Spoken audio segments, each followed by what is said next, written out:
Pak hari ini? Alhamdulillah, luar biasa. Allahu Akbar ya Pak. Baik, Bapak dan Ibu, di sini sudah hadir Pak Yai Miftahul Huda yang akan menyampaikan terkait dengan konsep halal haram menurut Al-Quran dan Sunnah dan fatwa-fatwa ini. Jadi Bapak dan Ibu, silakan jika ada yang ingin ditanyakan kepada Pak Yai nanti dipersilakan ya Bapak dan Ibu. Oh Pak, misalnya kalau ini sesuai dengan fikihnya atau tidak. Nah seperti itu. Oh, ini termasuk najis yang apa ya Pak? Nah seperti itu. Baik, Pak Yai di sini sudah ada Pak Abdul Hakam Darok. Assalamualaikum warahmatullahi wabarakatuh. Pak Abdul Hakam Darok. Waalaikumsalam warahmatullahi wabarakatuh. Ya, Pak Yai di sini akan dimoderatori oleh Pak Abdul Hakam Barok. Nanti jika ada sesi diskusi kepada peserta ya Pak Yai. Baik, Bapak dan Ibu sudah absen untuk konsep halal haram, silakan jangan sampai terlewat. Kepada Pak Yai dan Pak Abdul Hakam Barok dipersilakan. Terima kasih Bu Ai. Assalamualaikum warahmatullahi wabarakatuh. Waalaikumsalam Waalaikumsalam warahmatullahi warahmatullahi Waalaikumsalam wabarakatuh. warahmatullahi wabarakatuh. Alhamdulillah, alhamdulillahilladzi an'amana bi ni'matil imani wal Islam. Asyhadu an la ilaha illallah wa la syarikalah wa asyhadu anna Muhammadan abduhu wa rasuluh. Allahumma shalli wa sallim ala nabiyyina Muhammadin wa ala alihi wa ashabihi wa man tabi'ahum bi ihsanin ila yaumiddin. Amma ba'd. Bapak Ibu peserta pelatihan yang saya hormati, serta Bapak Kiai Miftah Huda yang saya hormati. Syukur Alhamdulillah kita bisa melanjutkan pelatihan kita ini untuk materi yang kedua. Dan saya kira materi ini sangat penting, yaitu terkait konsep halal haram yang nanti akan dijelaskan oleh Pak Yai, tentu berdasarkan sumber hukum utama kita, yaitu Al-Quran, kemudian Al-Hadis, dan juga fatwa-fatwa MUI. Nah, fatwa-fatwa MUI ini juga mungkin ada qaulul ulama dan lain sebagainya. Ini penting untuk kita ketahui sebagai seorang yang nanti berprofesi sebagai penyelia halal. Jadi pengetahuan mana konsep, mana hal yang halal dan haram yang dibolehkan atau tidak dibolehkan dalam Islam harus menjadi pengetahuan yang mesti dimiliki oleh seorang penyelia halal. Oleh karena itu, pesan saya sebagai moderator dan juga fasilitator, teman-teman untuk menyimak dengan baik terkait materi ini.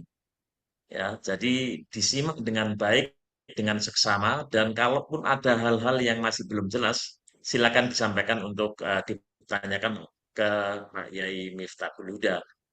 Beliau adalah dari Majelis Ulama Indonesia yang saya kira memiliki kompetensi membahas masalah ini.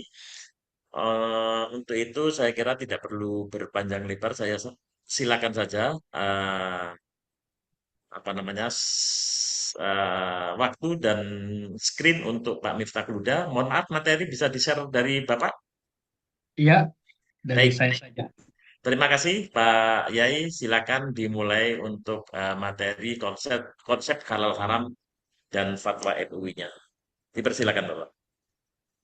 Baik, terima kasih Mas Barok ya. Assalamualaikum warahmatullahi wabarakatuh. Waalaikumsalam Waalaikumsalam warahmatullahi warahmatullahi Waalaikumsalam wabarakatuh. warahmatullahi wabarakatuh.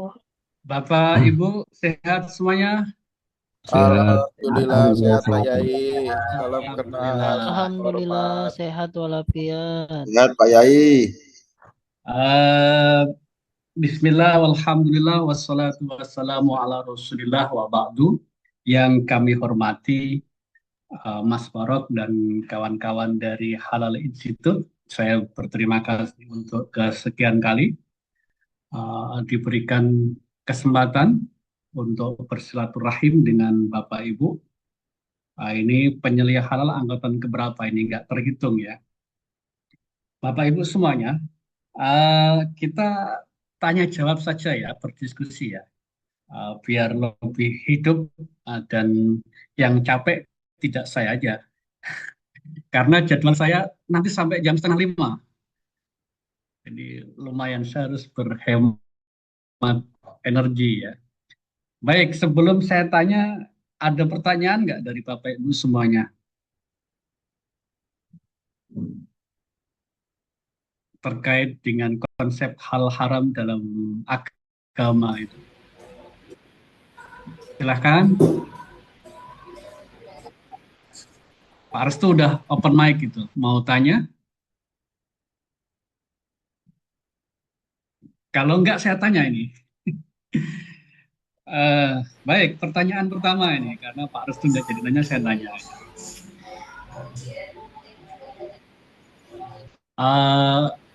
Di dalam kajian fikih, dalam kajian syariat, itu kan ada hukum taklifi, ada hukum wad'i ya. Hukum taklifi itu yang terkait dengan perbuatan orang mukallaf, pembebanan. Nah, di sana ada wajib, ada haram. Lawannya wajib haram. Ada sunnah, lawannya sunnah adalah makruh. Empat. Yang satu lagi adalah mubah. Mubah itu boleh. Nah, kemudian ada klasifikasi yang kedua, namanya hukum wad'i. Wad'i itu seperti rukun dan syarat. Rukun dan syarat itu hampir sama. Kalau nggak terpenuhi, maka perbuatan itu tidak sah. Bedanya kalau rukunnya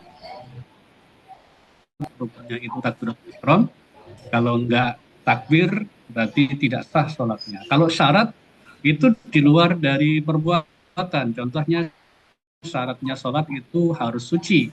Kalau nggak suci tidak sah sholatnya. Tapi dia tidak bagian daripada amal perbuatan tersebut. Ada lagi seperti sebab ya. Misalnya hukum itu ada azimah, ada rukhsah. Azimah itu hukum asal. Misalnya sholat itu wajib dilakukan tepat waktu. Tetapi kalau ada sebab safar, ada sebab bepergian, maka hukum azimah berubah. Karena ada ta'asur, ada uzur, yaitu safar, bepergian. Maka boleh dijamak, boleh dikosor. Nah, ini pertanyaannya sekarang, halal itu masuk di mana? Kalau haram tadi kan lawannya wajib ya. Tapi dia kaitannya dengan perbuatan manusia. Kalau yang halal ini kan objek ya, sesuatu ya, bukan perbuatan. Jadi kira-kira di posisi halal itu di dalam hukum syariat itu. Pak Restu, open mic dari tadi, silahkan. Halal. Ini Kalau halal maksudnya wajib, Pak Yai. Silakan. Halal itu masuknya ke hukum wajib. Dalam artian halal itu kan tidak dalam bentuk objektivitas barangnya, tapi penerapan yang diterapkan berdasarkan hukum syariah Islam. Wajib itu kan bila dikerjakan dapat pahala, ditinggalkan dapat dosa ya. Kalau halal kan misalnya jeruk Sunnah, ini Kiai. halal.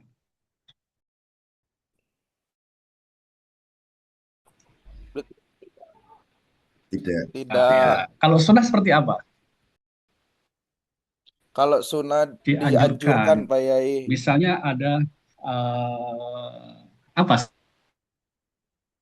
Seperti apa? Dianjurkan seperti apa? Seperti SPPG dapur harus mengurus halal, itu dianjurkan. Dianjurkan apa diwajibkan?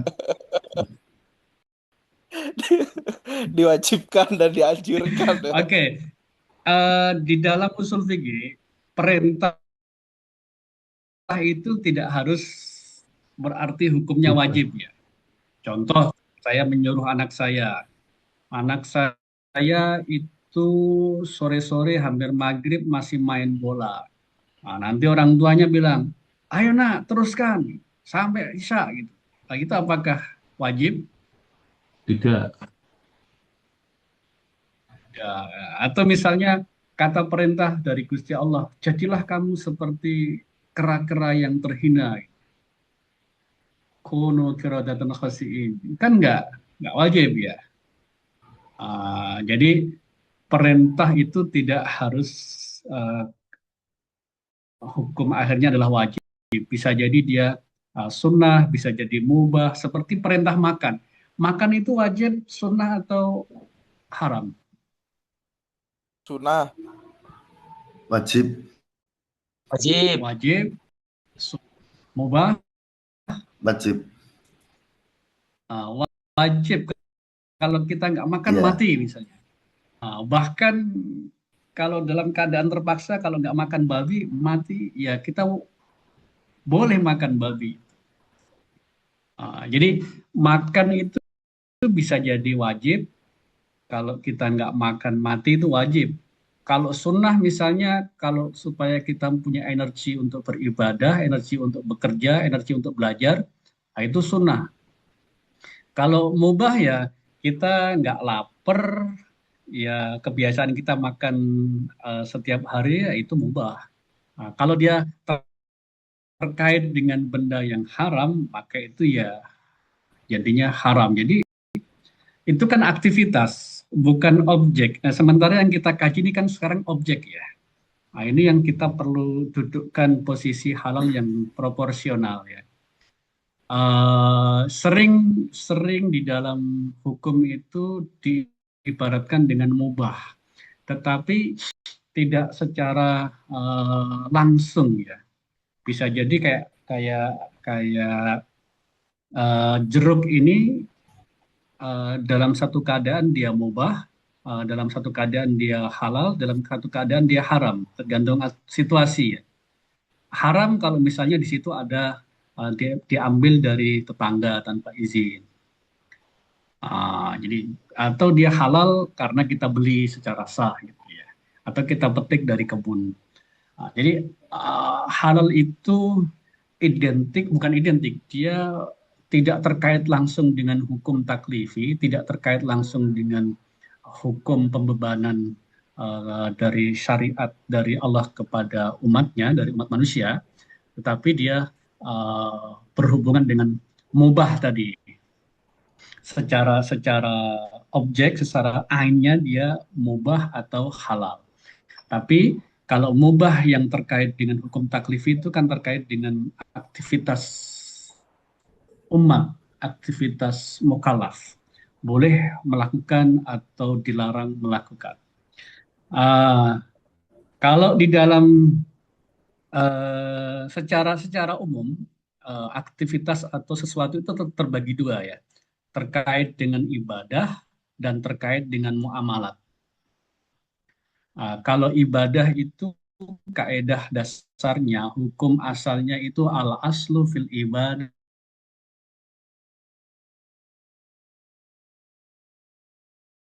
itu haram. Kita nggak boleh mensyariatkan hal yang baru. Contoh misalnya, supaya kita lebih dekat, lebih takwa kepada Allah Subhanahu Wa Taala, kita yuk buat sholat yang keenam wajib. Kan antara subuh dengan isya, subuh dengan zuhur itu kan lama. Kita bikin sholat baru di jam 10 gitu. Supaya menambah ketakwaan gitu. Itu nggak boleh. Karena hukum asal daripada ibadah itu adalah haram. Atau contoh lain, asnaf zakat. Itu ada berapa, Pak? Ibu, penerima zakat itu ada berapa?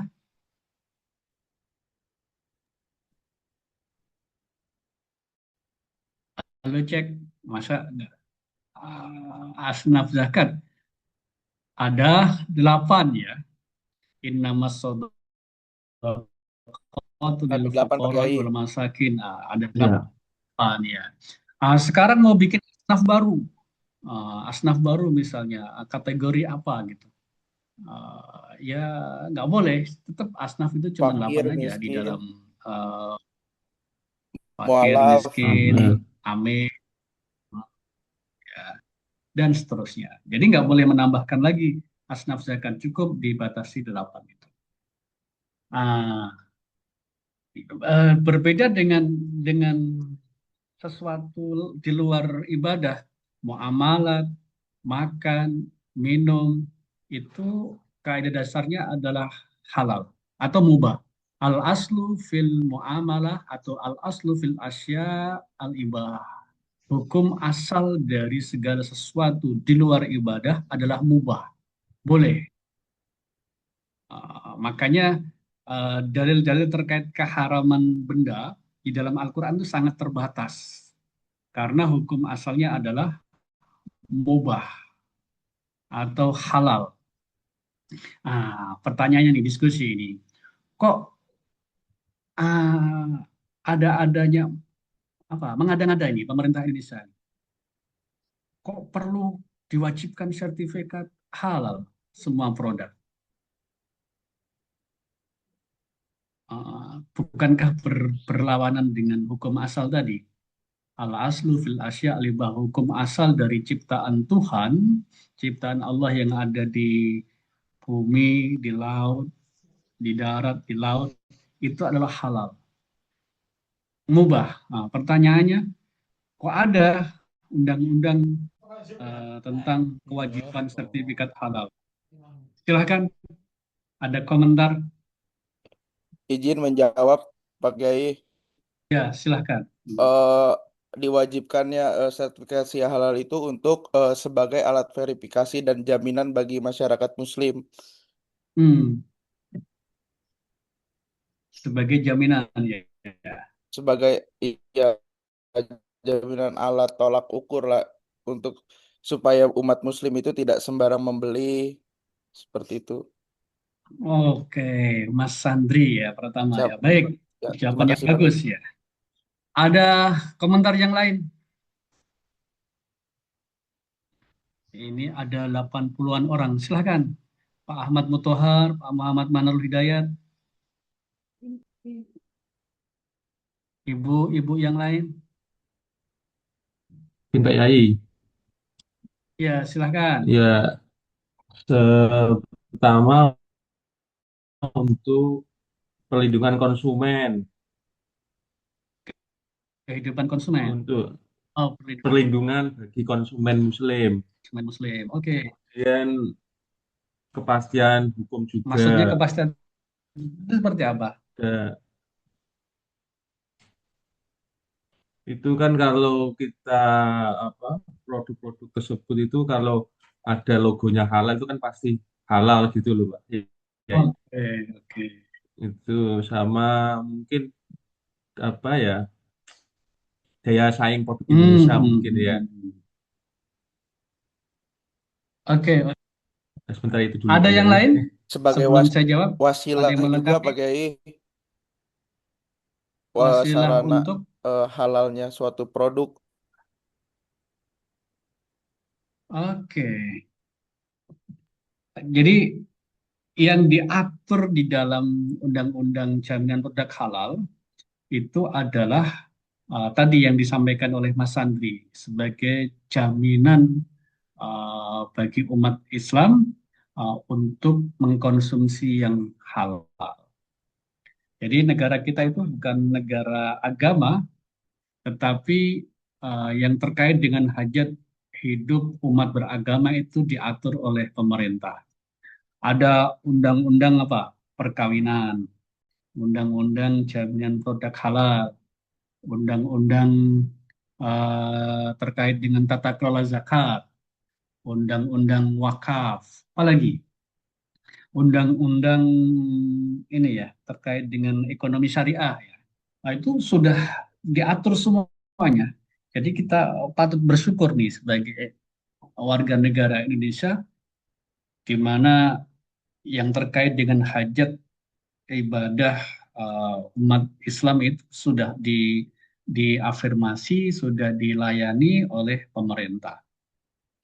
Jadi tidak berbenturan dengan hukum asal tadi, karena ini terkait dengan yang diatur adalah tentang jaminannya. Bagaimana pemerintah itu menjamin umat Islam dapat mengkonsumsi yang halal.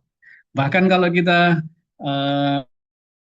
audit produk ke Cina, ke luar negeri itu mereka punya slogan halal bukan hanya terkait dengan makanan, minuman, bukan terkait dengan bisnis, tapi halal itu juga adalah gaya hidup. Itu tapi cuma slogan saja, karena itu kebijakan halal itu ditempel semuanya. Tapi ketika makan, mereka tetap makan babi aja, minum arak. Baik, pertanyaan berikut. Hmm, Tadi sudah disinggung oleh narasumber berikutnya. Eh, Terkait dengan bahan ya, halal ya. Halal itu hanya dihitung, ditelusuri zatnya saja, atau ada hal yang lain yang perlu ditelusuri, diverifikasi, atau dilaporkan. Silakan. Apa saja yang perlu diverifikasi, dilaporkan terkait dengan Bahan baku produk pakai halal? Iya, pema- bahan bahan baku saja. pemasok supplier, Lengkap dong. terus proses alur Ya. produksi memasak di dapur, lalu ada Hmm, penyimpanannya seperti apa, suhunya, dinginnya, terus pendistribusiannya secara higienis atau tidak, oke. Oke. seperti itu Baik, Pak Kiai. ini banyak peserta yang nggak muncul kepalanya ya. Saya tes ini. Bu Marieta Tiara, Wilhelmina Puspitasari. Nah ini harus kita cek nih. Eh, Mas Eki, Mas Eki penyediaan halal untuk produk apa? Ya Pak. Penyediaan halal untuk pelaku usaha apa? Saya di SPPG Pak. SPPG. Oke. Yang perlu Ya. dilaporkan oleh penyelia halal itu apa saja dari SPPG? Mengenai bahan baku, Bahan pengolahannya, baku, pengolahan. iya, pengolahannya, Sebentar, bahan dulu, bahan. Kan tadi ada tiga pokok yang disampaikan oleh narsum sebelumnya. Bahan, proses, ya, dan apa lagi tadi? Sistem ya, produk ya. Bahan, ya. proses, dan produk. Bahan itu mencakup apa saja, Mas Eko?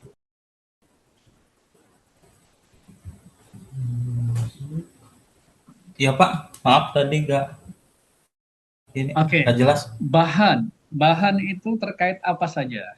Apa saja bahan yang perlu dilaporkan itu? Kan ada macam-macam bahan ya. Iya. Bahan makanan, bahan pengolahannya, alatnya.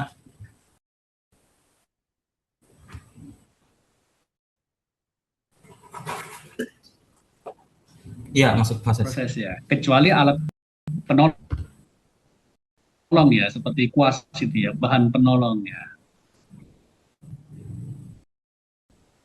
Bisa dibantu Mbak Farida?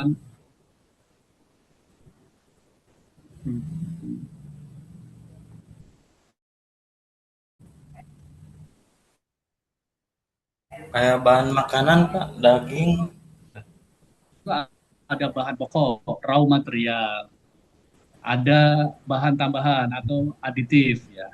Kemudian ada bahan penolong. Bahan penolong itu seperti apa ya tadi kalau kita punya ayam bakar itu ya kuasnya itu bahan penolong. Ada lagi bahan pencucian atau cleaning agent. Nah, itu juga perlu dicantumkan semuanya ya. Kriteria bahan. Kalau kriteria proses apa saja, Mbak Rahma,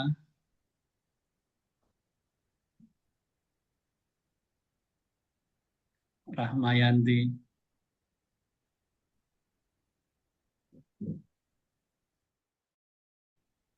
Mbak Awalinda?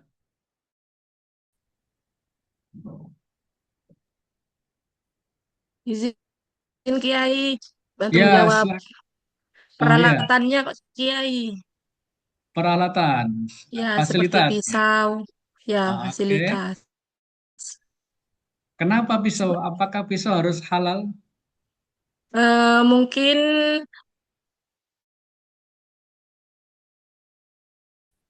produk halal, misalkan pisau yang mau dipakai untuk makanan yang halal tidak boleh digunakan untuk memotong babi dan sebagainya yang dianggap tidak halal. Oke, itu istilahnya apa dalam sertifikasi halal? Titik kritis. Oke, titik kritis proses ya. Titik kritis proses itu intinya apa di kriteria proses ini? Kalau tadi bahan kan intinya adalah semua bahan harus halal ya. Nah, kalau proses kan fasilitas kan nggak mungkin kita mensertifikasi pisau gitu ya. Pisaunya harus halal kan nggak? Proses produksinya, Kiai. Supaya apa? Diverifikasi proses produksinya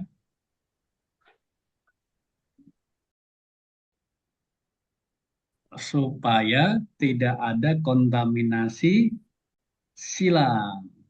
Kontaminasi silang itu yang paling utama, goal daripada verifikasi proses produksi halal. Uh, Makanya tidak boleh ada sharing facility, fasilitasnya tidak boleh berbagi antara produk halal dengan produk yang non halal. Agar apa? Tidak mengkontaminasi pada fasilitas yang digunakan di produk halal. Oke. Baik, berikutnya. eh SJPH, standar jaminan produk halal, itu di Indonesia, di kita, di nasional ini, itu merujuknya kemana?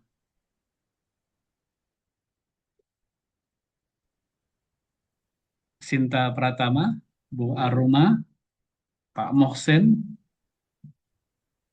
standar jaminan produk halal itu merujuknya kemana? Tadi saya lihat di narsum sebelumnya ada SNI. Apakah betul bahwa SJPH itu merujuk kepada SNI? SNI sama MUI. MUI, Pak. SNI. MUI. Oke.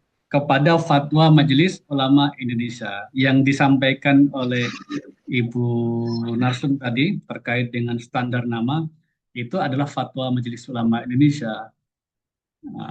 Jadi SNI merujuk kepada fatwa MUI, termasuk penyembelihan juga itu yang merujuknya kepada fatwa Majelis Ulama Indonesia. Pertanyaannya sekarang, coba penyembelihan itu kalau dilakukan oleh orang Kristen, orang Katolik, orang Yahudi, itu kira-kira halal nggak? Tidak, Pak. Tidak. Ya, Halal, halal, Pak. Kiai.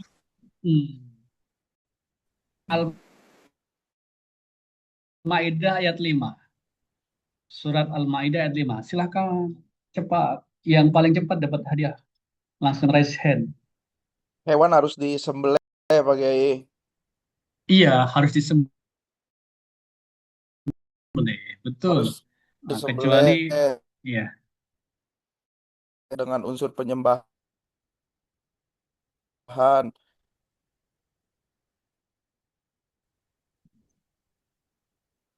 Jika kambing, ayam, atau sapi itu disembelih oleh orang Kristen, orang Katolik, atau orang Yahudi, sah nggak untuk kita? Atau halal nggak untuk kita makan? Kalau merajuk dari Al-Maidah surat 5 Pak Kiai, syarat-syaratnya yang pertama hewan disembelih dengan cara yang benar, memotong urat leher. Yang kedua tidak menyebut nama selain Allah dengan unsur penyembahan. Yang ketiga tidak disembelih dengan cara yang bertentangan dengan syariat. Nah, kemungkinan jika hewan itu disembelih oleh non-muslim bisa dipastikan tidak akan menyebut nama Allah, Pak Kiai. Jadi mungkin tidak halal atau menjadi bangkai, Pak Kiai. Kenapa nggak mungkin? Mereka nyebut Allah saja Saya punya tetangga Kristen itu biasa dia nyebut astagfirullahaladzim, innalillahi, biasa mereka. Tapi Apalagi hanya menyebut Karena mereka tidak meyakini keberadaan Allah, Kiai. keyakinannya Pak Kiai di hatinya Loh, nggak ada. yang di Al-Maidah kan hanya menyebutkan, nggak meyakini toh. Betul loh ya. Iya, Kiai. Silakan Mas Egi. Dihalalkan bagimu segala makanan yang baik, makanan sembelihan ahli kitab itu halal bagimu dan makananmu halal juga bagi Oke, stop. mereka. Itu ada syarat nggak? Harus menyebut nama Allah itu? Tidak ada. Tidak ada ya? Tidak ada Pak Yai. Jadi syarat-syarat tadi didapatkan dari mana? Yang nggak boleh kan menyebut nama selain Allah toh? Misalnya, meskipun saya Muslim menyembelih dengan nama Nyi Roro Kidul, itu baru nggak boleh. Meskipun saya Muslim ya, itu yang nggak diperbolehkan.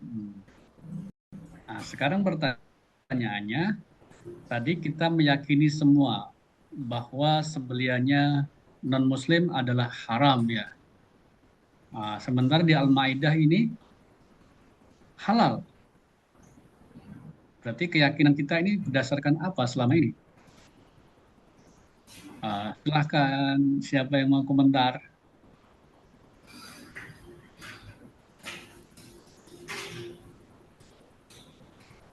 Halo, siapa yang mau menjawab? Saya kasih hadiah.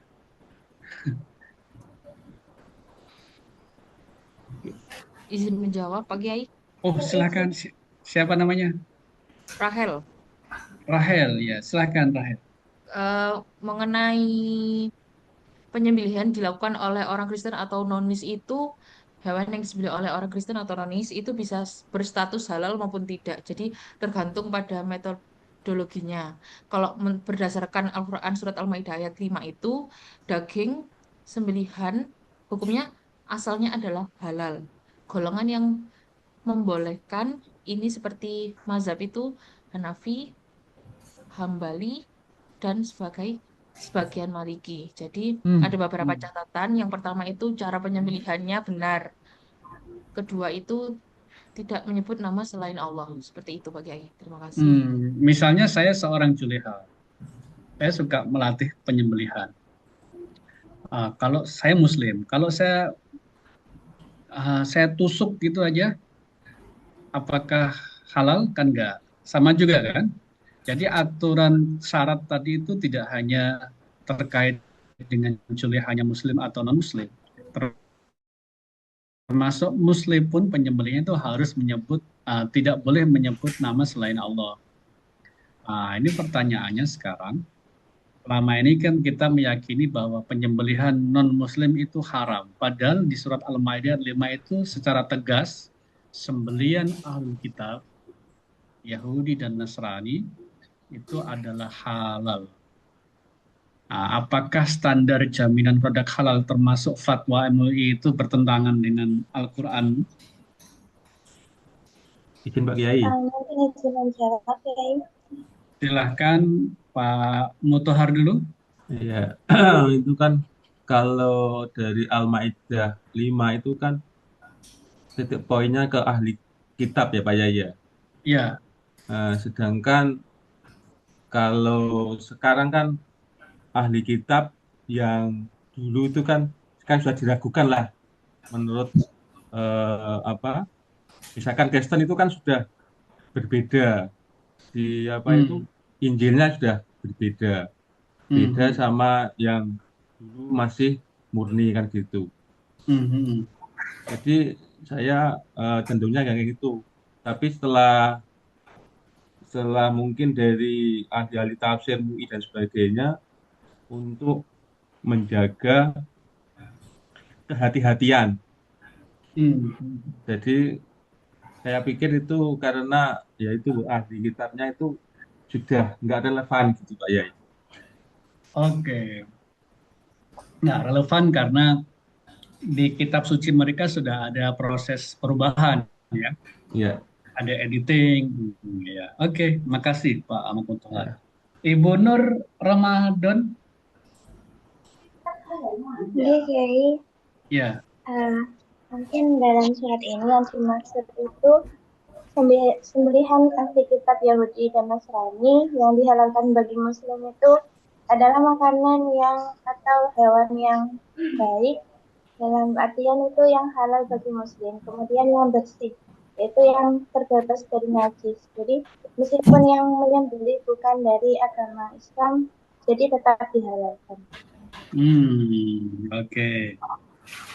Nah, ini pendapat ya, dan itu dijadikan sebagai standar halal nasional. Bisa jadi standar halal di luar negeri itu berbeda. Saya pernah diskusi agak lama dengan asesor dari Timur Tengah, orang Mesir, saat saya sebagai SDM Syariah di salah satu LPH. Kita debat lama bahwa terkait dengan poin ini sebagai Juleha harus Muslim, ya akhirnya kita mengalah bahwa untuk agar kita diterima produk kita di sana dan kita bisa mengaudit produk di Timur Tengah, satu standar ini kita mengalah bahwa Juleha tidak harus Muslim, Juleha boleh dari ahli kitab. Ya. Jangankan sembelihannya, di Al-Maidah itu potongan ayat berikutnya adalah menikahi perempuan ahli kitab itu boleh. Iya toh? Tetapi di undang-undang kita kan enggak. Undang-undang perkawinan itu yang dianggap sah oleh negara ialah pernikahan perkawinan yang seagama. Kalau mau menikah dengan yang non seagama ya harus keluar negeri. Seperti itu. Kenapa standarnya ini dibuat seperti itu atau undang-undang perkawinan itu ditetapkan seperti itu? Ya karena faktor sosiologis yang berbeda ya. Kalau di Indonesia itu perempuan mereka tidak hanya sebagai pihak yang bagian dari laki-laki, tapi mereka perempuan itu bekerja, mendidik, terhadap pengaruhnya terhadap anak itu lebih besar daripada suami. Kalau di Arab di sana kan enggak, yang berperan terhadap pendidikan anak ya seorang bapak ya. Sehingga hadis tadi, kenapa kita nggak boleh menikahi orang non-Muslim itu kan ada di karena dia akan membuat Nasrani, dia akan membuat Yahudi, dia membuat orang kafir, anak-anak kita ya. Nah itu yang mengapa undang-undang itu mengatur bahwa pernikahan perkawinan yang sah dan yang seagama, termasuk Juleha ini harus Muslim. Tidak hanya di Indonesia sih, di Malaysia Jakim itu juga mempersyaratkan rata-rata di Asia Tenggara itu mempersyaratkan harus Muslim. Hanya di beberapa negara di Eropa, di Amerika, di Timur Tengah itu membolehkan Julehanya dan non-Muslim.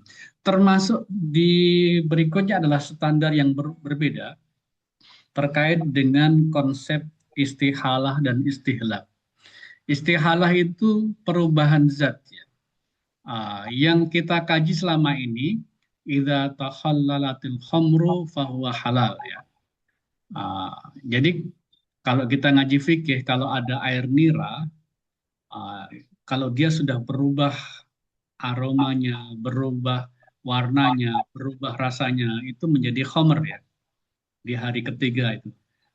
Kalau dibiarkan terus fermentasinya berjalan, akan berubah lagi menjadi khol atau cuka. Itu menjadi suci, halal untuk dikonsumsi. Itu dalam kajian fikih tidak terbatas pada arak. Kalaupun ada babi yang mati di pantai, kemudian ada proses perubahan zat karena air laut menjadi produk mineral misalnya, menjadi garam, itu halal, suci. Tetapi di standar kita, kita sudah kunci apapun bentuk pemanfaatan unsur babi dan turunannya itu tidak diterima kehalalannya. Meskipun di end produknya itu tidak lagi unsur babi, terdeteksi adanya DNA babi. Makanya dulu ketika musim COVID, salah satu produk AstraZeneca, vaksin COVID itu mau minta status kehalalannya ke MUI, dia menghadirkan sudah ada fatwa dari Timur Tengah, fatwa dari Korea, fatwa dari Amerika dan Eropa bahwa sudah dihalalkan. Tetap kita tolak, ya, diharamkan karena dia dalam proses produksinya ada dua standar yang berbeda antara standar halal nasional. Berikutnya,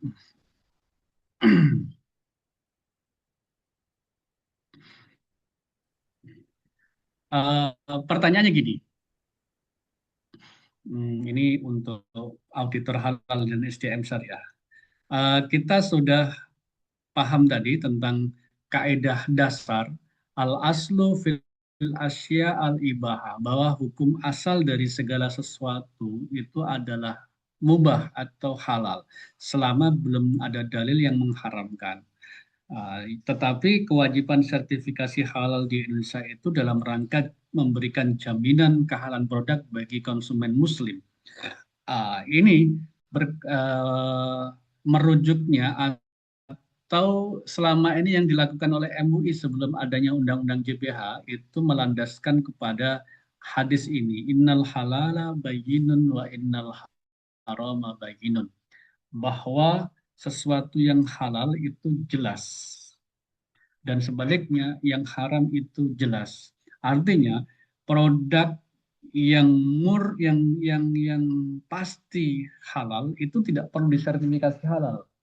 Misalnya jeruk, produk pertanian, selama tidak ada proses, selama tidak ada pengemasan dan penambahan bahan, maka dia tidak wajib untuk disertifikasi halal. Jeruk, mangga Indramayu, mangga harum manis, padi, segala bentuk varietasnya, itu tidak perlu disertifikasi halal kecuali menjadi persyaratan administrasi. Mau masuk mall, mau masuk supermarket, dia disyaratkan ada sertifikat halal, itu hal lainnya. Termasuk juga produk perikanannya. Ikan itu kan bangkai pun dia halal ya, artinya dia tanpa disembelih itu halal. Tapi kalau misalnya ada produsen sarden, ikan sarden, mempersyaratkan ikan tangkapan nelayan itu harus disertifikasi halal, itu hal lain ya, karena dia kewajiban administrasi yang harus dipenuhi oleh nelayan tersebut. Wa bainahuma umurun mustabiyat, di antara yang halal dan haram itu banyak sekali hal-hal yang samar-samar.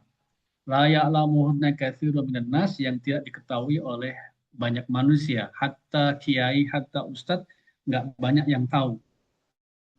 Contoh misalnya ambil saja produk ciki, ya, makanan ciki.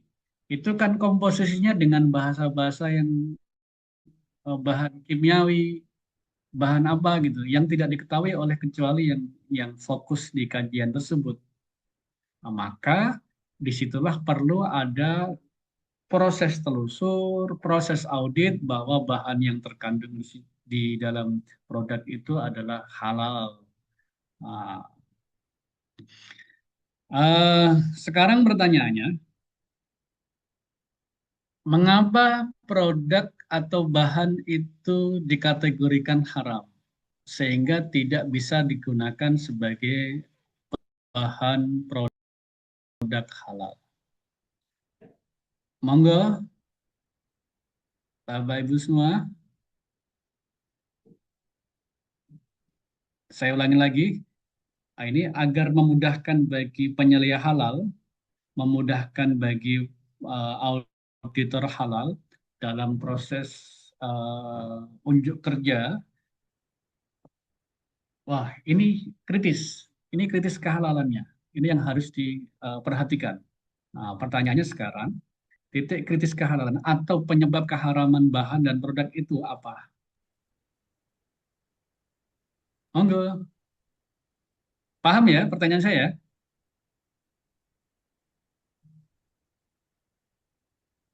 Silakan Pak Muhammad Amir, Pak Buana Kadir, Pak Bandan, Ibu Kuswa,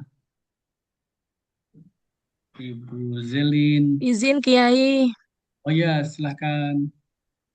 karena memang Al-Quran menetapkan bahwa zat tersebut haram. Kan nggak mungkin penyeliah halal nanti bawa ayat Al-Quran di SPBG atau di pelaku usaha. Dan satu lagi, Izin Pak Kiai. ayat dalil Al-Quran tuh nggak banyak loh yang menyebutkan keharaman produk. Izin menjawab juga Pak Kiai. Silakan. Karena produk atau bahan tersebut tidak sesuai dengan kaidah atau syariat Islam dan juga melalui tahapan atau proses yang tidak halal atau yang tidak seharusnya. Misalkan tentang kebersihannya atau higienitasnya itu sangat kurang. Seperti itu Pak Kiai. Oke, higienitas, kebersihan itu bisa mempengaruhi sampai haram nggak? Iya, Mas? bisa Pak Kiai. Oh ya? Kenapa? Karena contohnya seperti ini, mungkin bahan atau produk tersebut termasuk dalam positive list yang merupakan produk halal, namun di dalam proses pengolahannya ada atau berdekatan dengan sesuatu yang bisa membuat haram seperti misalkan dekat dengan kandang hewan atau ada kejatuhan kotoran cicak seperti itu Pak Kiai. Jadi eh, kemungkinan-kemungkinan itu bisa saja terjadi kalau kita kurang atau tidak hati-hati Pak Kiai. Mungkin seperti itu Pak Kiai. Oke, jadi kan kotor itu tidak bisa langsung menyebabkan keharaman produk ya. Tapi dia masuk di kategori yang lain, yaitu toyib. Ya. Kan perintah mengkonsumsi tidak sebatas pada yang halal saja, tetapi ada sifat yang lain yaitu toyib. Ya ayuhan nasu, kulu mimma fil ardi halalan toyiba.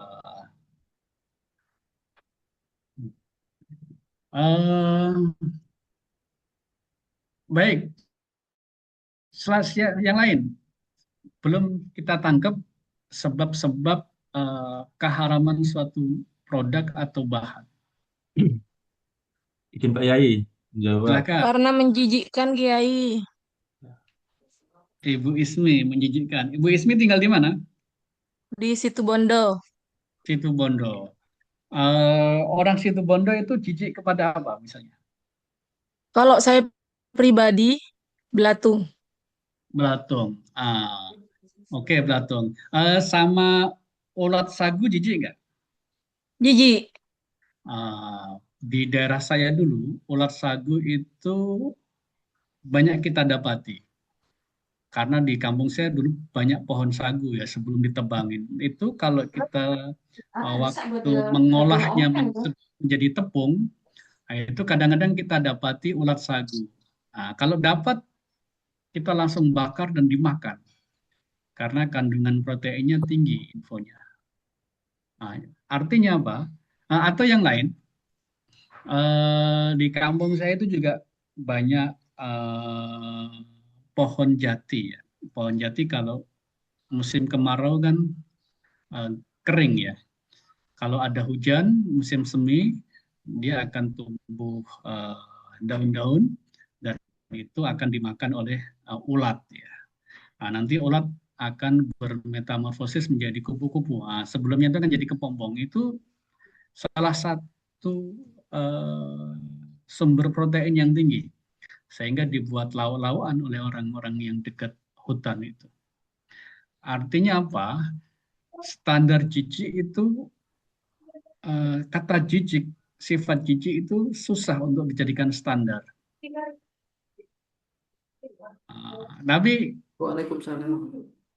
tapi gini, Ibu Ismi, monitor Ibu Ismi, Pak Kiai.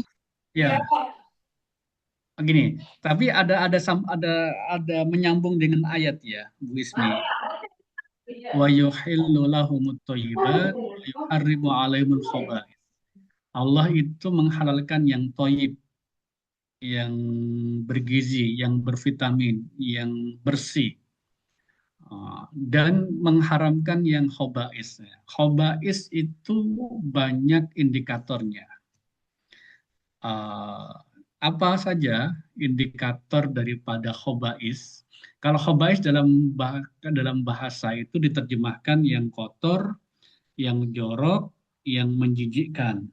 Tidak hanya jijik ya, karena jijik itu sangat-sangat personal ya, tergantung pada karakter orang dan masyarakat ya. Saya punya kawan itu sama cacing dia sangat jijik sekali. Tapi bagi orang yang suka mancing itu hal biasa. Meskipun sudah diekstrak, kawan itu tetap masih terbayang pada jijiknya cacing sebelum diekstrak. Jadi nggak bisa dihilangkan meskipun sudah jadi obat penurun panas yang bahannya dari cacing, tetap dia nggak mau karena masih merasa jijik. Di dalam fatwa kita, kriteria khobais itu yang pertama adalah semua yang diharamkan oleh syariat itu kategori khobais. Kalau di dalam hadis yang lain kan al-khamru ummul khobais, bahwa khamr itu adalah induknya dari segala perbuatan keji. Artinya orang yang mabuk itu bisa melakukan bentuk kesalahan apapun ya. Bisa berzina, bisa membunuh, bisa mencuri, bisa menyakiti orang, ya, karena orang sudah nggak bisa berpikir secara normal. Yang kedua, apa kriteria khobais? Itu dia kategori hasyarat. Hasyarat itu dalam kamus itu diterjemahkan diantaranya adalah hewan kecil yang melata. Contohnya ulat, ular, kalajengking, bekecot. Nah, itu hasyarat. Termasuk serangga ya, kecuali belalang. Termasuk serangga. Kemudian reptil ya, beberapa reptil. Tapi reptil nanti juga ada kasus-kasus tertentu, perlu ada kajian lebih mendalam. Tidak semua reptil itu kategori hasyarat dan tidak semua reptil itu haram. Nah, itu khobais. Jadi yang pertama adalah jika ada bahan yang berasal dari khobais, maka dia diharamkan. Seperti itu. Yang kedua, apa kira-kira sebab keharaman suatu produk atau suatu bahan?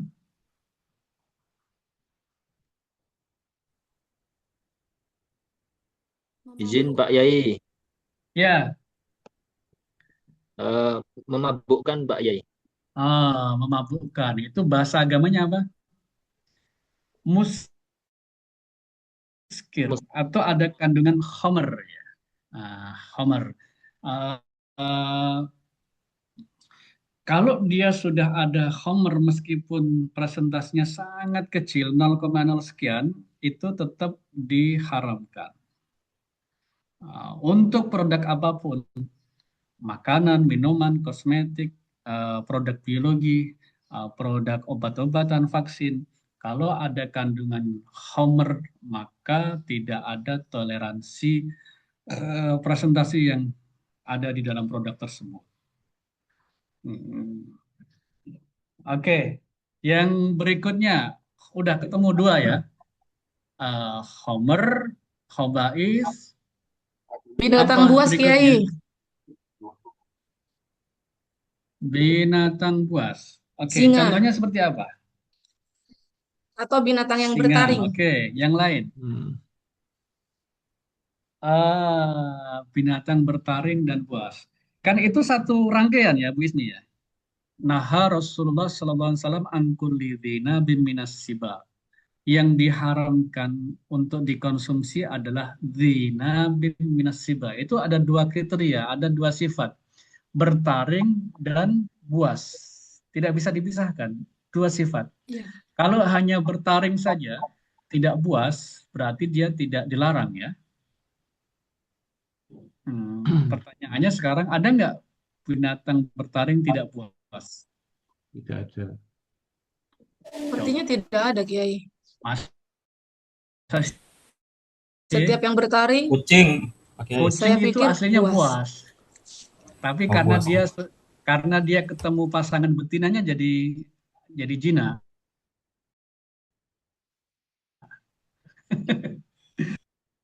Karena Di kemungkinan luar rumah. binatang yang bertaring, kenapa dia dikategorikan buas? Kemungkinan besar dia akan pernah memakan bangkai. Sehingga kalau binatang itu pernah memakan bangkai, dagingnya dikategorikan sebagai daging haram. Oke, pisah ya. Dinabim minas siba. Bukan pakai au ya. Jadi yang bertaring dari hewan buas. Pertanyaan berikutnya, adakah hewan buas yang tidak bertaring? Tidak ada. Perlu penelitian. Tapi yang pertama tadi ada, Ibu. Hewan bertaring tidak buas. Contohnya apa? Bajing dan tupai. Bajing dan tupai itu sama nggak?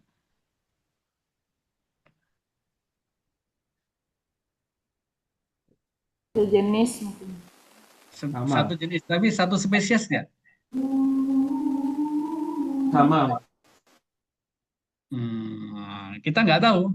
Saya pun nggak tahu, kecuali ada informasi dari teman-teman peneliti, yaitu orang yang ahli biologi. Dan kita sudah ada fatwanya itu. Antara bajing dan tupai itu ternyata berbeda. Bajing itu bertaring, tapi dia tidak buas karena gigi taringnya itu berfungsi sebagai pengerat saja. Yang dimakan bajing itu daun-daunan, biji-bijian, buah-buahan. Memang sesekali dia makan serangga sesekali. Tapi kalau tupai itu dia yang dimakan adalah serangga, sehingga dia dikategorikan buas. Hukumnya pun berbeda. Bajing itu dihukumi halal, tupai dihukumi haram. Ini dulu kita fatwakan karena ada pelaku usaha yang bahan produknya itu adalah daging bajing.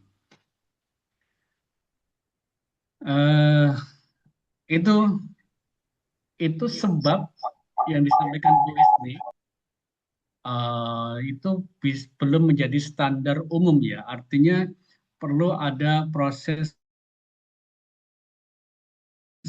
penelitian yang mendalam ya antara spesies satu dengan spesies yang lain. Oke. Berikutnya apa? Yang membahayakan, Pak Yai. Membahayakan. Contohnya seperti apa, Pak Munir? Mungkin racun, narkoba. Narcun. Emang ada STBG, ini dari STBG atau umum ini? STBG. STBG. Ada emang STBG yang bahannya racun? Ya mungkin expired tadi. Bisa langsung ditutup sama Pak sekarang. Ibu siapa ya sekarang? Ibu Dana. Bu Nani. Bu Nani. Ya. Izin Pak Yai. Ya.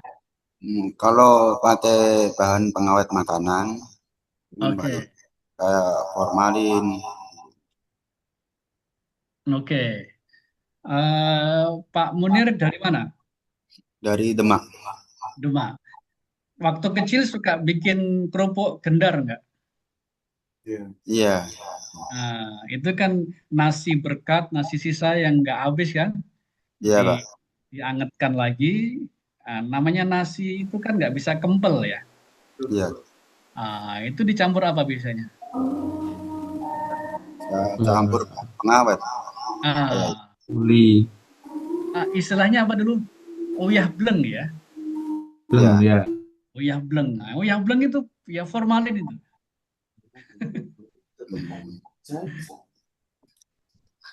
Kalau itu yang membahayakan hukumnya bagaimana Pak Yai?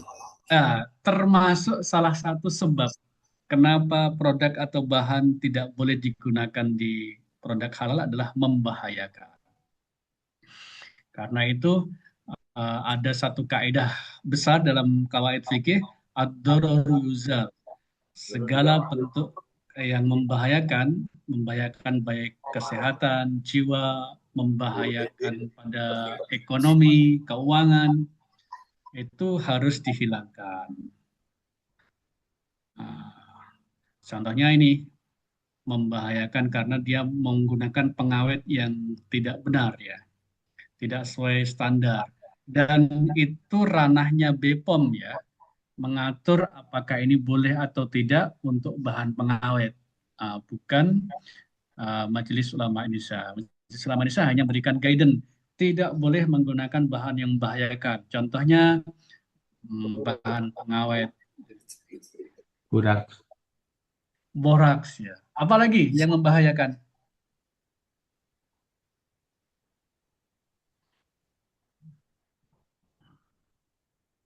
Kerupuk yang warna-warni,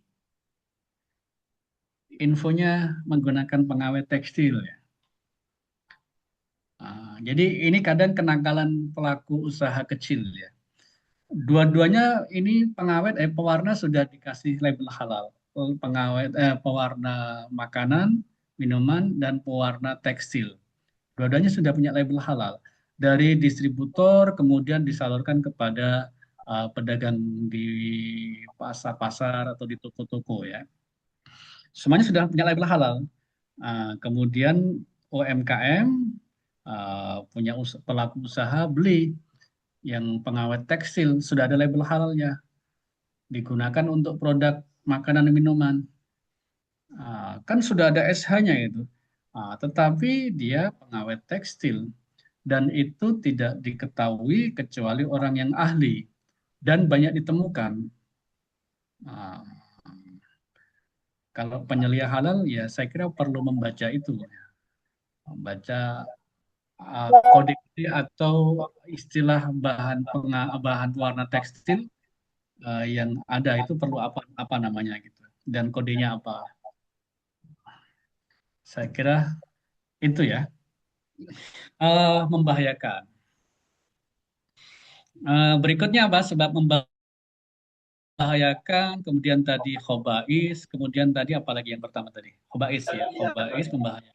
Cara memperolehnya, Kiai. Ya? Cara memperolehnya. Bisa diulang?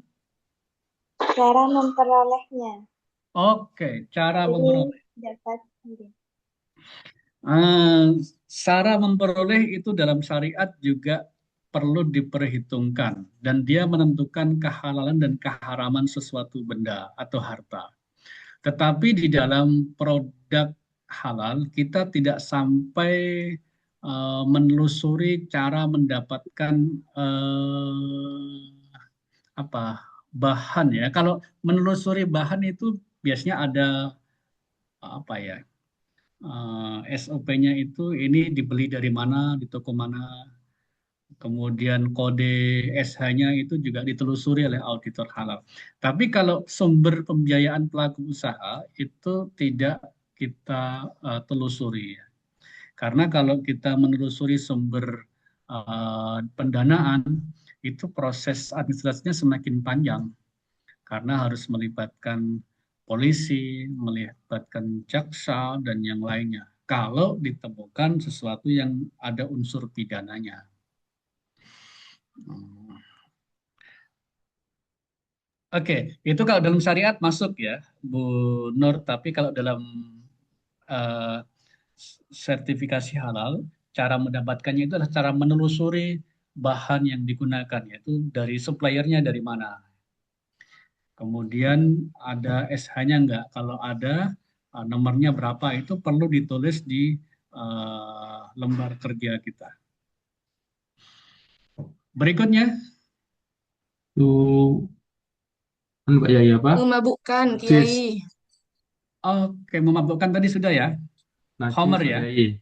Ah, ya. Najis atau terkena Nah, najis. Pak Mutohar, Ya, najis. najis Najis atau terkena najis. atau terkena najis. Coba Ya. carikan dalil bahwa sesuatu yang najis itu nggak boleh dikonsumsi.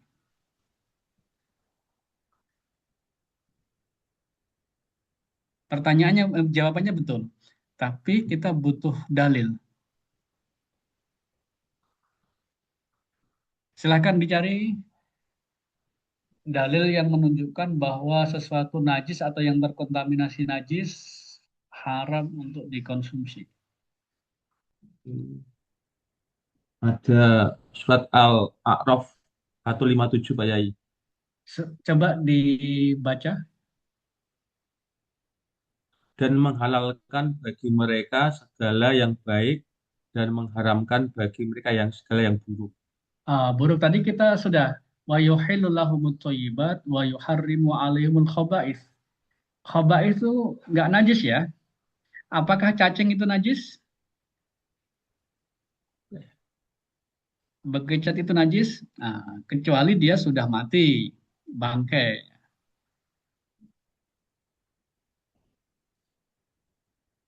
Oke, perlu di searching lagi. Searching lagi. Hmm.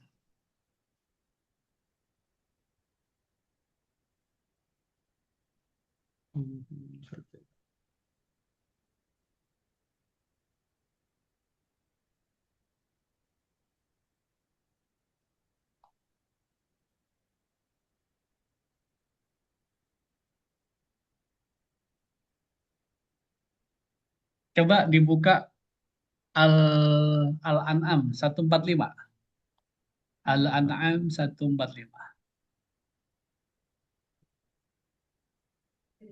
Sudah ketemu? Sudah Pak Yai. Apa, Mas Yomas? Siap izin Pak Yai Ya. menjawab. Artinya katakanlah, tidak kudapati di dalam apa yang diwahyukan kepadaku sesuatu yang diharamkan memakannya bagi yang ingin memakannya, kecuali daging hewan yang mati atau bangkai, darah yang mengalir, daging babi karena semua itu kotor atau hewan yang disembelih bukan atas nama Allah. Tetapi barang siapa terpaksa bukan karena menginginkan dan tidak melebihi batas darurat, maka sungguh Tuhanmu Maha Pengampun, Maha Penyayang. Fa'innahu rijsun. Rijsun itu diartikan kotor, ada juga yang lain mungkin, terjemah yang lain mengartikan najis ya. Di banyak mushaf itu ada yang menerjemahkannya najis. Demikian juga yang kenapa bangkai, kenapa darah yang mengalir, kenapa diharamkannya babi, itu karena najis. Jadi segala sesuatu yang najis itu tidak boleh dijadikan sebagai bahan produk halal. Najis ya. Termasuk khamr itu selain dia memabukkan juga karena sifatnya najis. Jadi kalau baju kita terkena khamr maka tidak boleh untuk dipakai sholat karena dia najis ya. Pertanyaannya sekarang, tadi oleh narsum yang pertama, najis itu sudah kita sebutkan ya. Ada najis mukhafafah, mutawasitoh, mughaladhah. Dan mutanajis ya, sesuatu yang terkena najis menjadi mutanajis. Sekarang kalau mutanajis itu masih dimungkinkan untuk dipakai bahan produk, tetapi harus ada proses pencucian. Dan pencucinya juga ada SOP-nya, bagaimana mencuci fasilitas atau mencuci bahan yang terkontaminasi najis. Ada yang bisa menjawab bagaimana SOP pencucian? Kalau di SPBG kan sangat mungkin ya, ketika beteti ikan ya, beteti itu bahasa bahasa Indonesianya itu. Nah, ya, kalau nyembelih enggak juga ya, ya motong ikan gitu. Ketika potong ikan kan eh, ada kotorannya, ada darahnya, darahnya mengalir, itu kan mengkontaminasi. Kira-kira SOP pensucian seperti apa? Ini penyelia halal harus paham betul. Saya pernah dapati seperti ini di Sukoharjo, di Tangerang, di Tangsel, itu ada produk herbal. Salah satu bahannya ialah sarang burung walet. Sarang burung walet itu oleh pelaku usaha diambillah 1 kilo misalnya. Itu kan warna najisnya kelihatan. Hitam atau kecoklatan. Kemudian aromanya nggak enak ya, anyir atau yang lainnya. Kemudian rasanya ya rasa-rasanya ada najisnya gitu. Kemudian direndam dalam bak yang ukurannya paling dengan air 20 sampai 30 liter gitu, selama berjam-jam. Kemudian ditiriskan, diangkat, itu sudah sifat-sifat najisnya sudah nggak nampak ya.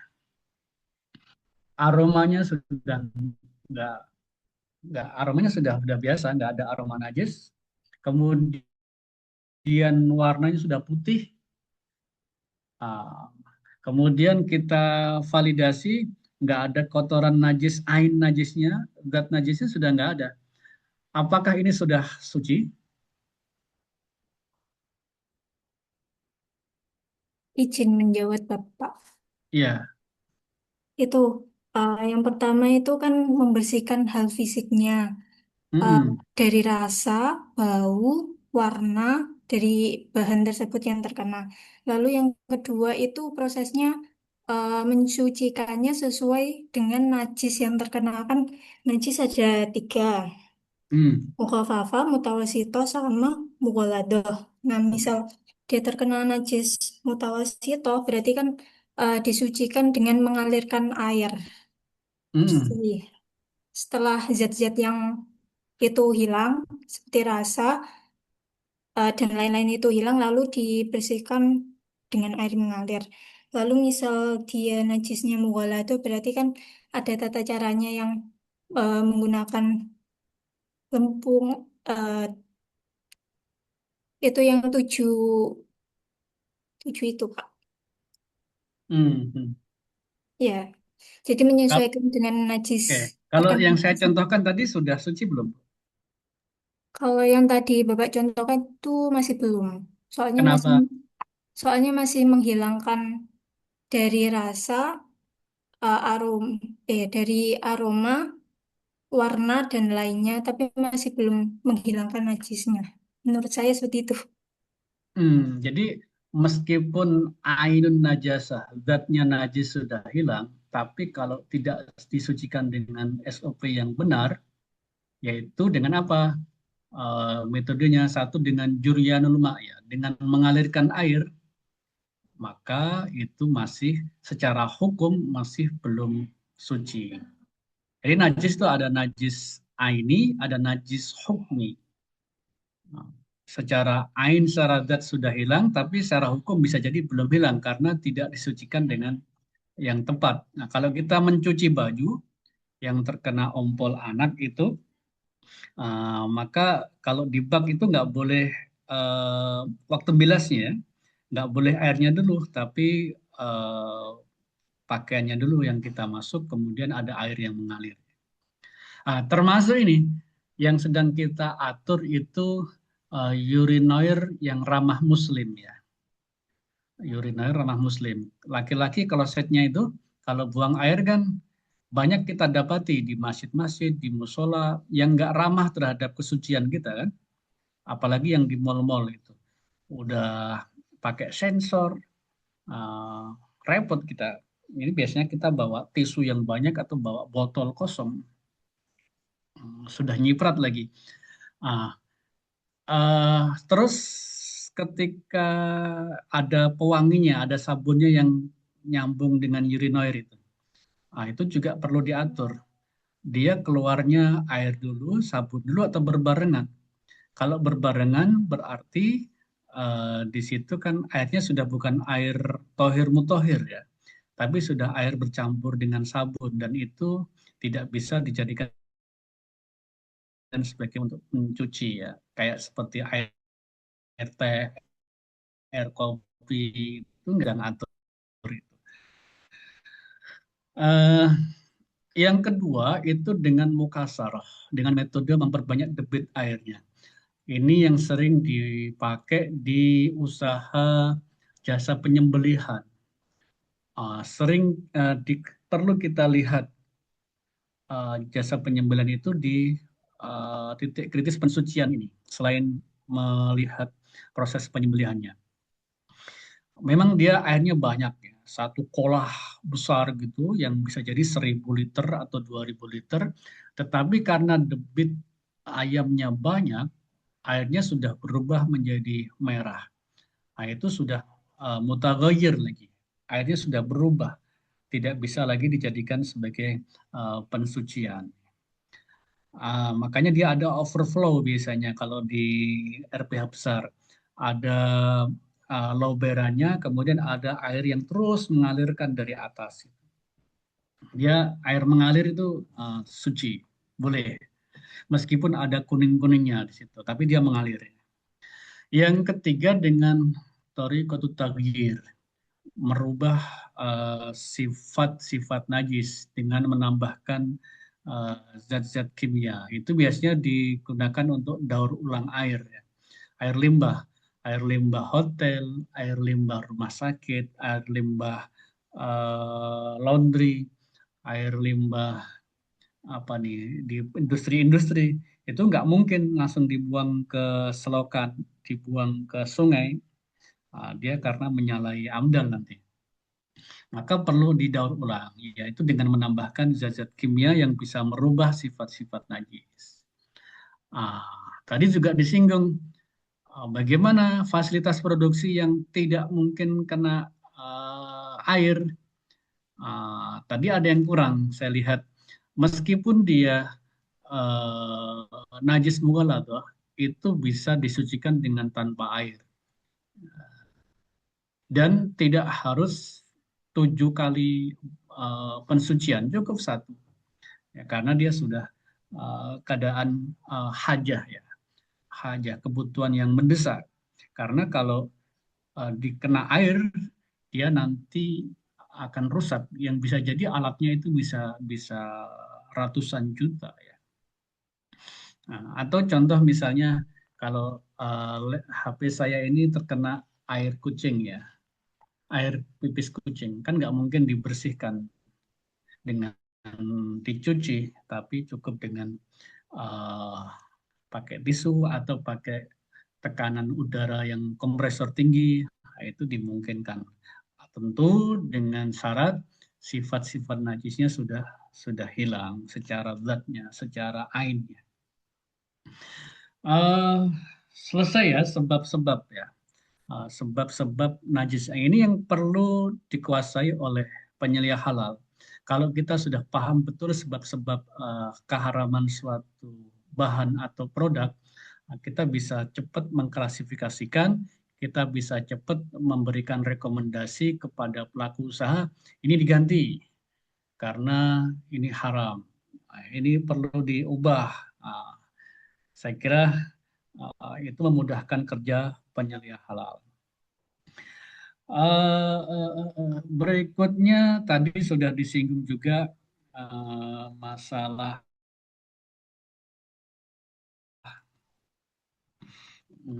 ini standar penamaan ya. Tapi kalau SPBG insya Allah aman ya, nggak ada nama-nama yang aneh-aneh ya.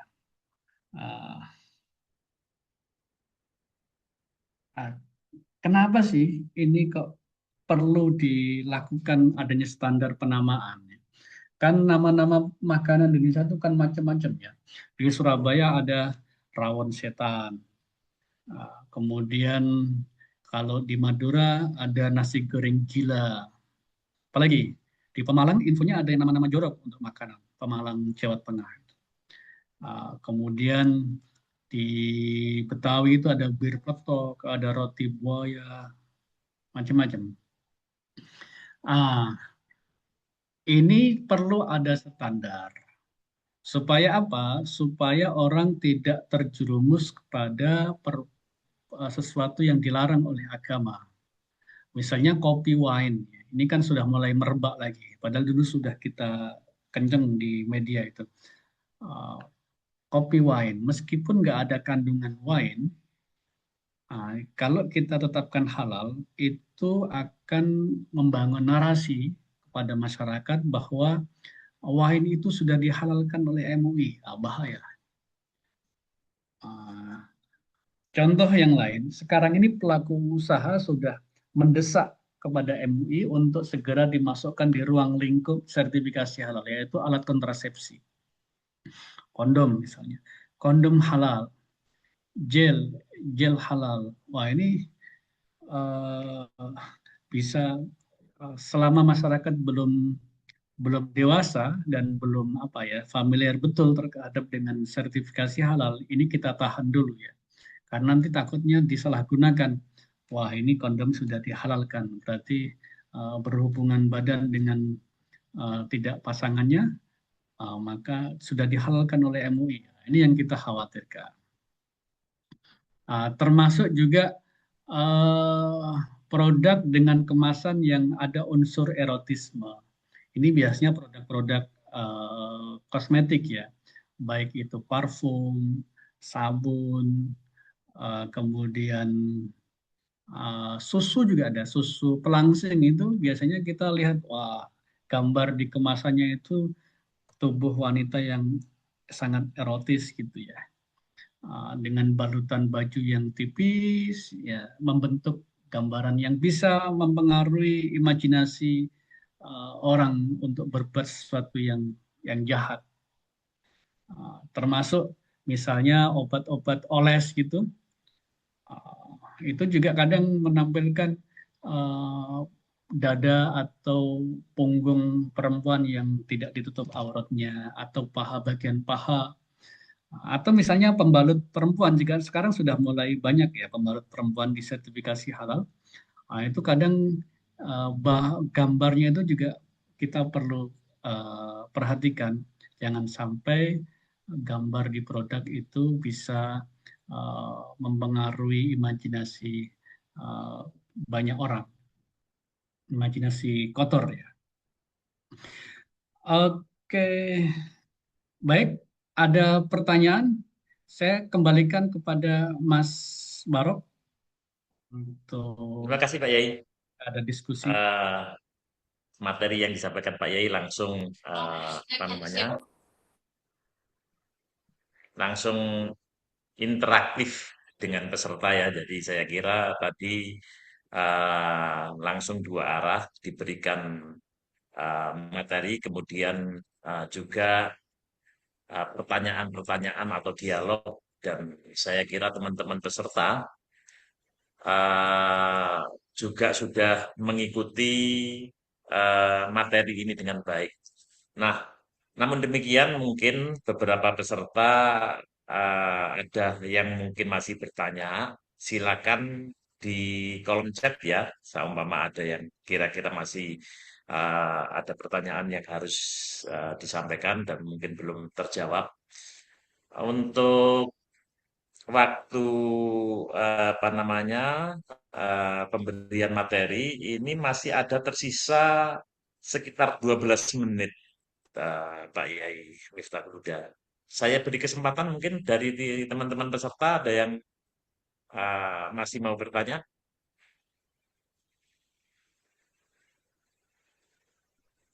Izin Pak, Silakan. saya Jakarta. Saya ingin bertanya Pak, jadi kami itu pernah bikin menu itu nasinya itu berbentuk hewan kayak beruang gitu loh Pak. Nah, apakah itu diperbolehkan bentuk-bentuk seperti hewan itu dalam kayak bentuk halal apa di halal halal atau tidaknya gitu Pak, berbentuk seperti hewan. Tapi Dicetak itu biasanya ya, Pak Jeki ah, ya. ya dicetak. Oh, Tapi untuk fotonya cetakan-cetakan yang sendiri, mungkin menggambarkan ah, hewan biar menarik apa namanya teman-teman anak-anak anak-anak kita gitu, ya, ya, teman-teman yang masih kecil itu biasanya ada gambar kelinci atau apa gitu. Ya, ya. sering kita temui itu. Bagus pertanyaannya. Kira-kira bagaimana itu, Pak Yai? Iya, di fatwa standar penamaan, kemudian bentuk dan kemasan produk itu yang tidak diperbolehkan salah satunya adalah produk yang berbentuk babi dan anjing dengan berbagai desainnya. Selain dua makhluk hidup itu diperbolehkan. Baik, terima kasih Pak Oh, jawabannya. baik. Jadi itu diperbolehkan ya, Pak. Asal Iya, tidak apa namanya? iya, dua Oh, makhluk hidup itu yang nggak boleh. iya. Jadi apa berbentuk babi atau anu enggak yang tidak diperbolehkan ya, Pak Yai ya. Ya, Baik, ini ada satu lagi Pak Yai apa penanya, saya bacakan saja ini. ya, silakan. Misalkan dalam proses produksi keramik terkontaminasi najis. Najis mukafafa, najis mughaladzah, dan najis mutawasito. Apakah setelah dibakar dalam suhu 1200 derajat, produk tersebut menjadi tidak halal karena najis? Dan apakah najisnya tidak hilang dari produk tersebut? Ini penyucian najis, tapi dengan cara dibakar dengan panas, Pak Haji. Pak Yai, gimana itu Pak Yai?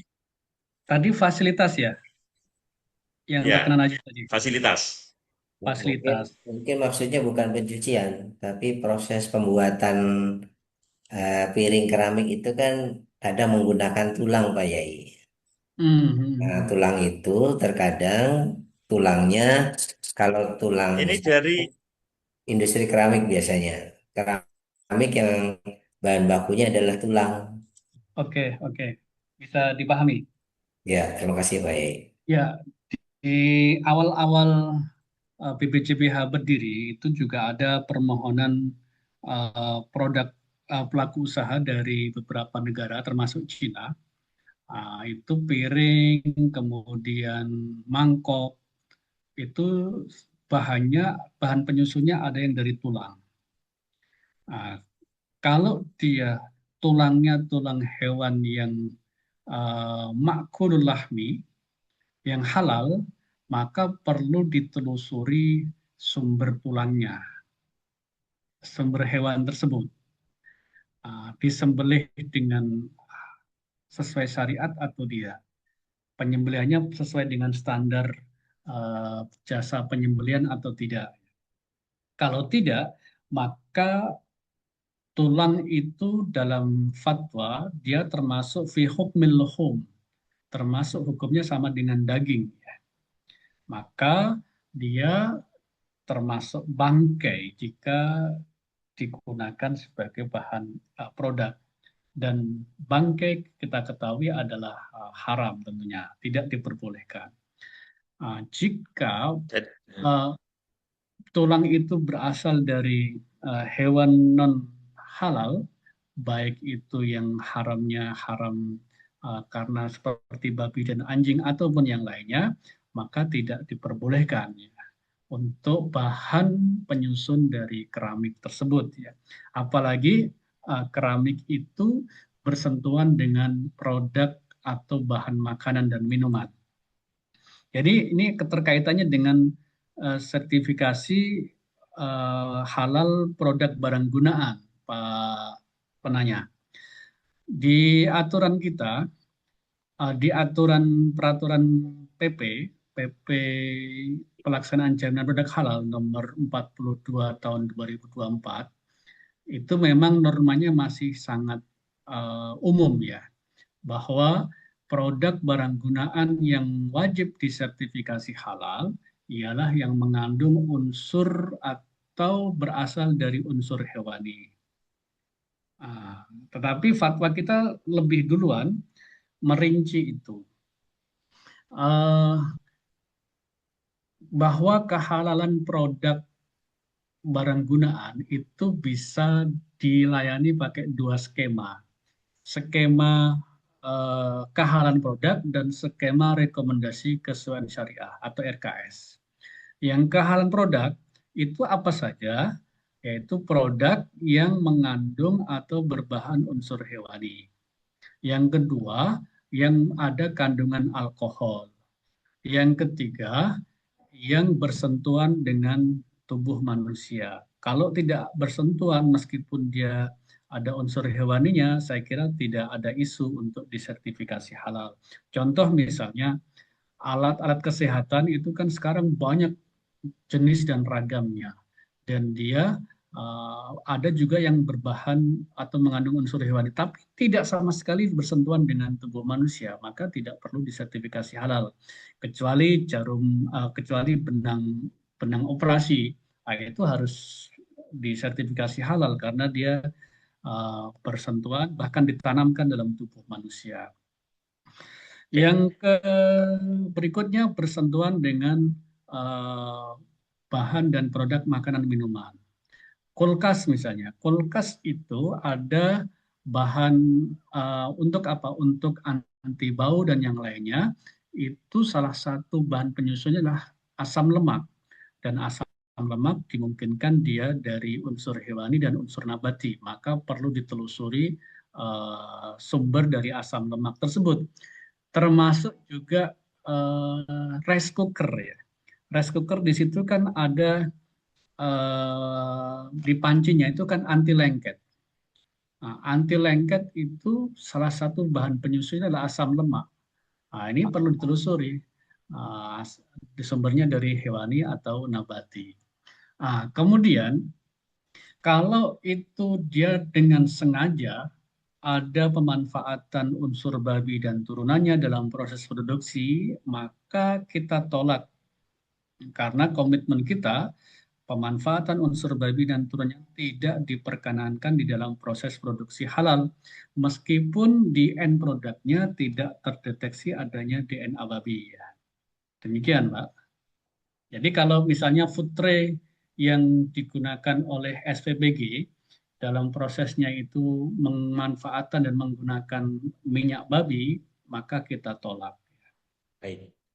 Baik Pak, berarti bahannya tetap bahan yang paling menentukan kalau dalam kasus menanya tadi, karena itu kan keramik. Jadi kalau saya ini lagi Pak Yai. Jadi kalau sama apa bahannya tulang dan dari tulang yang apa namanya tadi itu hewan yang halal, kemudian cara sembelih yang halal itu diperbolehkan ya? Diperbolehkan ya. Baik, baik jelas Cuman Pak yang nggak Yai. dibolehkan untuk menyembelih ya. Baik, siap. Iya, untuk menyembelih jelas itu. Karena tulang dan gigi tidak boleh dipakai untuk sebagai alat menyembelih. Terima kasih Pak Yai. Ini saya kira sudah sangat jelas apa namanya penjelasan untuk materi konsep halal haram dalam menurut Al-Quran, hadis dan fatwa MUI. Terima kasih saya sampaikan dan mungkin mohon ada kata-kata penutup Pak Yai. Ini sebagian besar adalah SPPG, tapi ada juga yang dari supplier kayaknya Pak Yai. Jadi mungkin ada beberapa yang dari supplier, bukan dari dapur SPPG-nya. Oke. Silakan. Teman-teman penyelia halal, tugas atau kerjaan yang Bapak Ibu lakukan adalah tidak hanya tugas keagamaan, menjamin kehalalan suatu produk itu kan luar biasa, tetapi juga tugas kenegaraan. Karena penyelia halal itu diatur di dalam undang-undang dan peraturannya. Maka Ibu ini, Bapak Ibu, jasanya dan ini perlu diapresiasi.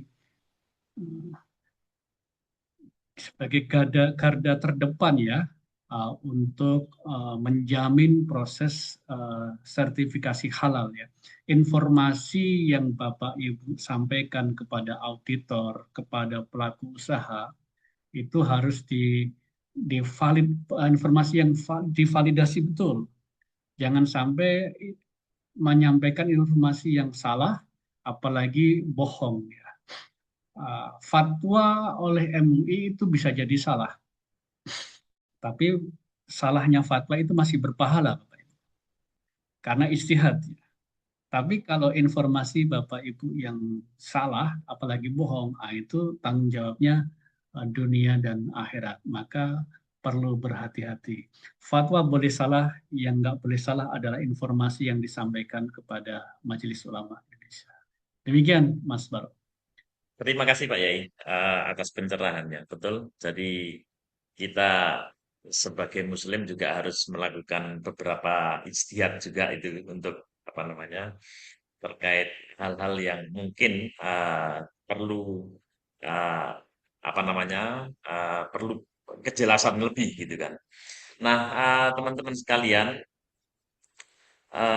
ini menjadi modal materi ini menjadi modal teman-teman yang nanti setelah pelatihan ini menyandang atau berstatus sebagai penyelia halal. Tentu masih banyak hal yang harus dieksplor terkait hukum dan beberapa aspek baik berdasarkan Al-Quran, hadis maupun ketetapan MUI. Beberapa hal yang titik kritis yang mungkin bisa Bapak Ibu temui di lokasi produksi, lokasi SPPG. Jadi masih banyak hal yang perlu dipelajari dan dikembangkan. Tetapi saya kira yang disampaikan oleh Pak Yai Miftahul Huda bisa menjadi modal kita untuk menjadi seorang penyelia halal. Saya sampaikan terima kasih, jazakumullah khairan katsiran Pak Yai. Mudah-mudahan ilmu yang disampaikan membawa berkah dan kebermanfaatan buat kita semua. Amin ya rabbal alamin. Saya cukupkan sekian. Mohon maaf atas segala kekurangan. Billahi taufik wal hidayah. Wassalamualaikum warahmatullahi wabarakatuh. Waktu dan screen saya kembalikan ke Bu Ayi.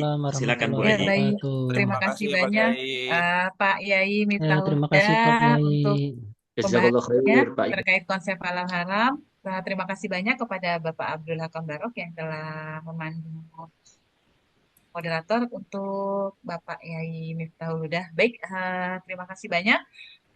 Pada Pak Yai dipersilakan jika ada aktivitas yang lain. Oke, saya izin live ya. Baik, terima kasih Mbak Yai dan Bapak Ibu semuanya. Assalamualaikum warahmatullahi wabarakatuh. Waalaikumsalam warahmatullahi wabarakatuh. Baik, kepada Pak Abdul Hakam Barok, saya ucapkan kembali terima kasih banyak. Baik, Bapak dan Ibu, kita sudah sampai waktunya istirahat ya.